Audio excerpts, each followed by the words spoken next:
تیسری قسم تھی طلاق مغلظہ۔ طلاق مغلظہ یہ ہے کہ شوہر اپنی بیوی سے صاف لفظوں میں کہہ دے کہ میں نے تجھے 3 طلاقیں دی۔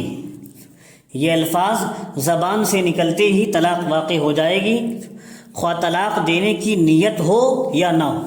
چاہے ہنسی مذاق میں کہہ دیا ہو یا ڈرانے کے لیے جھوٹ کہا ہو، دل سے نہ کہا ہو، ہر طرح سے طلاق پڑ جائے گی۔ اسی طرح چاہے ایک مجلس میں 3 طلاق ایک لفظ سے دی ہوں، جیسے یوں کہا تجھے 3 طلاق، یا ایک مجلس میں الگ الگ لفظوں سے دی ہوں، جیسے یوں کہا تجھے طلاق طلاق طلاق، یا الگ الگ مجلسوں میں 3 طلاقیں دی ہوں، ان تمام صورتوں میں طلاق مغلظہ ہو کر بیوی حرام ہو جائے گی،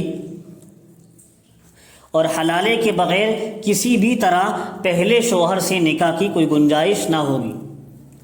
اور شرعی حلالے کے بغیر کسی بھی طرح پہلے شوہر سے نکاح کی کوئی گنجائش نہ ہوگی۔ جو شخص اپنی بیوی کو طلاق مغلظہ دے دے اس کا حکم یہی ہے، خواہ صریح مغلظہ ہو، چاہے کھلی مغلظہ دی ہو یا بائیں مغلظہ ہو، یعنی صاف لفظوں سے 3 طلاق دینے سے بیوی مغلظہ ہو کر حرام ہو گئی، یا گول مول لفظوں سے 3 مرتبہ طلاق بائن دینے سے بھی بیوی مغلظہ بائنہ ہو کر حرام ہو جاتی ہے۔ ان دونوں صورتوں میں میاں بیوی اگر پھر سے ساتھ رہنا چاہیں تو بغیر شرعی حلالے کے ان کا نکاح نہیں ہو سکتا،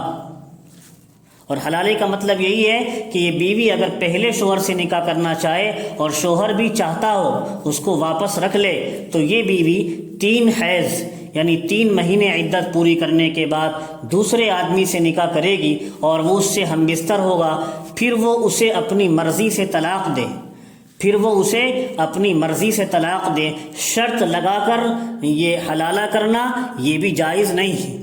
اس میں اللہ کے رسول صلی اللہ علیہ وسلم نے لعنت فرمائی ہے، لعن اللہ المحلل والمحلل له،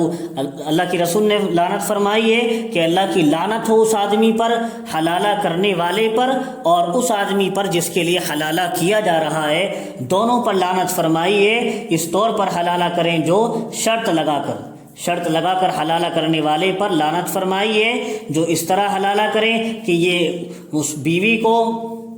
2 دن رکھے گا، 5 دن رکھے گا، 7 دن رکھے گا، شرط لگا کر حلالہ کرنا یہ ناجائز ہے۔ وہ اسے اپنی مرضی سے طلاق دے گا یا اس کا انتقال ہو جائے تو بعد عدت گزرنے کے اب اس دوسرے شوہر کی عدت گزارے گی، پھر یہ عورت پہلے شوہر سے نکاح کر سکتی ہے۔ شریعت میں پہلے شوہر سے نکاح کا اور کوئی راستہ اس کے علاوہ نہیں ہے، اور علماء نے، مفتیان کرام نے کہا ہے یہ حلالہ کرنا بھی کوئی ضروری نہیں ہے، یہ تو صرف مسئلہ بتا دیا گیا کہ صرف گنجائش اس صورت میں شریعت میں ہو سکتی ہے، ورنہ تو اس کے علاوہ کوئی گنجائش بالکل نہیں ہے۔ اور باقی یہ اگر کوئی آدمی چاہتا ہے کہ میری بیوی دوسرے کے پاس نہ جائے تو کوئی یہ حلالہ کروانا کوئی ضروری نہیں ہے، شریعت یہ نہیں کہتی کہ آپ حلالہ ہی کروائیں، حلالہ کروانا کوئی ضروری نہیں ہے، بس جب 3 دے دی تو وہ بیوی اس سے ختم ہو گئی۔